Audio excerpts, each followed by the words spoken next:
ഹെൽനോസ് പാട്ട എന്ന് പറഞ്ഞ ധന്യ മദ്യപിച്ച് കാർ ഓടിച്ചതിന്റെ പേരിൽ ഫൈൻ കിട്ടിയെന്നും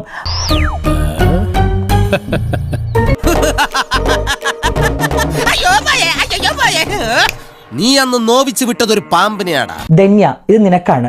ഒരുപാട് നീ എന്റെ മനസ്സ് വേദനിപ്പിച്ചിട്ടുണ്ട്. നിനക്കിത് വേണം. നീ എന്റെ മുമ്പിൽ കിടന്ന് വിലസിയില്ലേ? എന്തൊക്കെയാ നീ പറഞ്ഞത്? പിന്നെ വെച്ച് കിട്ടിയ സിലിക്കണും താഴെ തണ്ടിയും തൂങ്ങുന്നവരെ കൊണ്ടെന്ന് വിളിക്കാൻ പറ്റുമോ? ഈ നാറിയുണ്ടല്ലോ, പിന്നെ ഈ ഇവന്റെ ഒപ്പരമുള്ള മറ്റേ കുണ്ടന്റെ ഒപ്പരം വെളിച്ചെണ്ണ ഉണ്ടാക്കി മൂഞ്ചാനും. ഇപ്പോൾ എന്തായി? വള്ളർത്തി കിട്ടിയപ്പോ മതിയായില്ലേ? കർമ്മ എന്ന് പറഞ്ഞ സംഭവം ഉണ്ട് മോളെ. ഇന്നേ വരെ നീ എനിക്കിട്ട് തന്നിട്ടുള്ള എല്ലാ പണിക്കും ഒരു മറുപണിയായിട്ട് ഇതിനെ കാണണം. ഞാൻ വിളിക്കുന്ന ദൈവത്തിന് അല്ലെങ്കിൽ എന്റെ പടച്ചോന് ശക്തിയുണ്ട്. അതാണ് ഇപ്പൊ ഇങ്ങനെ കാണിച്ചത്. പാവം ദൈവത്തിന്റെ ഓരോരോ കളികളെ. ഇനി എന്തൊക്കെയാണ് എന്റെ സത്യാവസ്ഥ കാര്യങ്ങളൊന്നും എനിക്കറിയില്ല.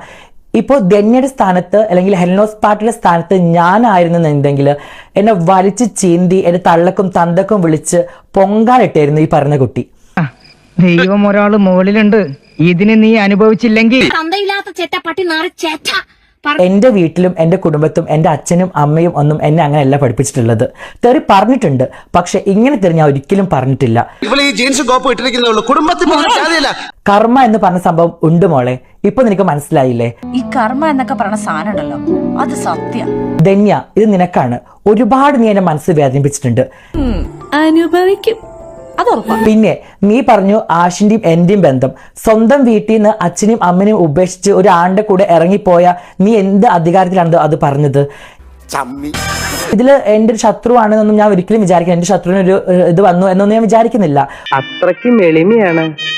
എളിമ കൊണ്ട് മാത്രം നാട്ടുകാർ മുഴുവൻ എളിമേട്ട എളിമേട്ട എന്നാ വിളിക്കണേ. എല്ലാരും പറഞ്ഞൊരു പൊന്നുസഖിയൊക്കെ കളിക്കണമെന്ന്. എന്തിന്? അതിന്റെ ആവശ്യം വരുന്നില്ല.